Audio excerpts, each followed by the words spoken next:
In 1511, his order sent him to a smaller monastery in the town of Wittenberg.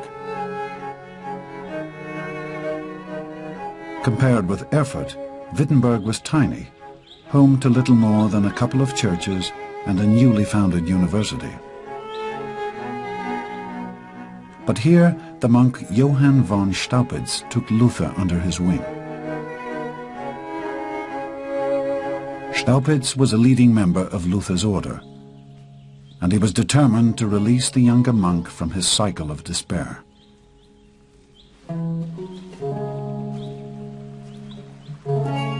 Staupitz announced to Luther that he had decided to make him professor of Bible studies at Wittenberg's new university, forcing him to look after the spiritual needs of others, rather than simply raging against himself. I think Staupitz knew very well how to handle Luther with a combination of sympathy, gentle mockery, and above all, I think, by seeing his gifts, seeing his brilliance and his capacity for an academic career. Staupitz, I think, is saying we've got to get him to that state where at night, instead of going through the dark night of the soul, he's so shattered from preparing lectures that he just collapses and sleeps soundly like a baby for 8 hours.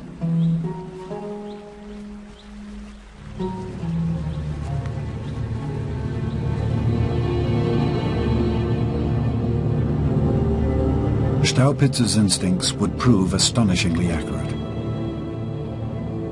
Faced with a class of students to whom he had to explain the Bible, Luther now had to engage with the world, rather than just blame himself for his failings.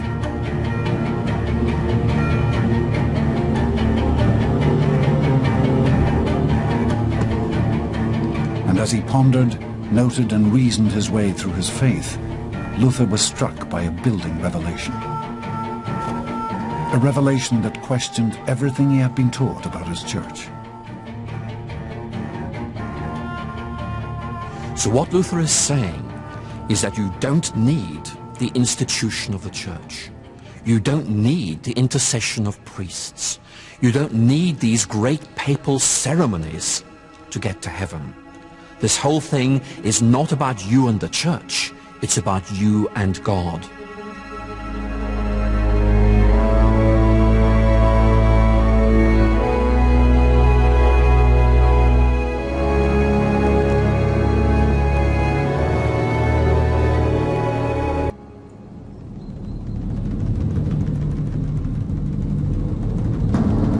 Seven years had passed since Luther's visit to Rome. In that time, Pope Julius II had died. He was succeeded by Leo X. And Leo was a man devoted to the pleasures of the flesh. At his dinner parties, he would regularly serve a great cake from which would leap little naked boys.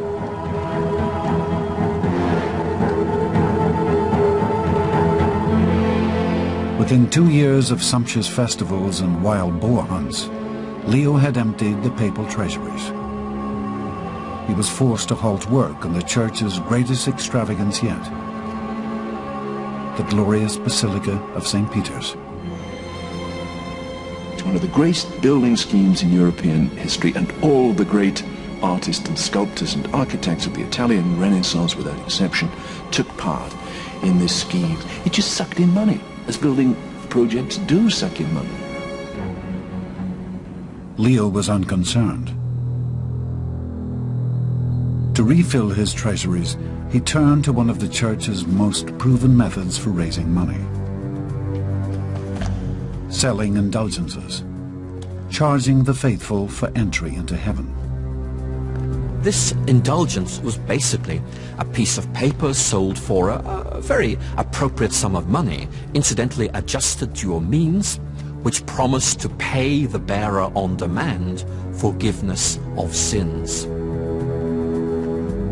Leo's indulgence had a number of unique benefits. You could buy one not just for yourself, but also for your dead relatives. And it pardoned an astonishing array of sins. It was said that it would even forgive sexual intercourse with the Virgin Mary, had that been possible. Here was salvation in exchange for a sum. The sums of money trying to be raised in the 1517 Indulgence are very, very large, and we're talking tens of thousands of gulden. We're talking in modern money many millions. Leo made careful preparations for the issuing of his new indulgence. He brought in a Dominican friar called Johann Tetzel to handle the sales and PR. He had chosen well. Tetzel was a marvelous advertising executive who had a wonderful line in promotional jingles and slogans. He almost invented the advertising jingle, you see. He would say, "When the coin in his coffer rings, then the soul heavenward wings." See, you can actually see the soul escalating to heaven from purgatory. Leo waited for his empty coffers to fill with the donations of the faithful.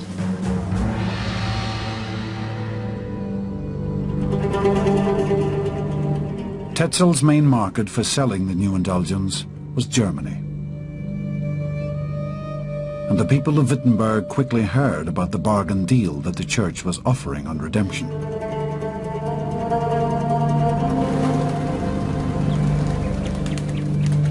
Luther found that many of his congregation had turned away from his sermons and were rushing to spend their hard-earned money on Tetzel's offer.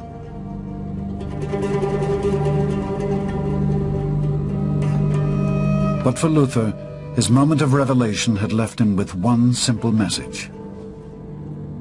Salvation was a gift from God, a gift received through faith. And that meant the church had no right to sell redemption.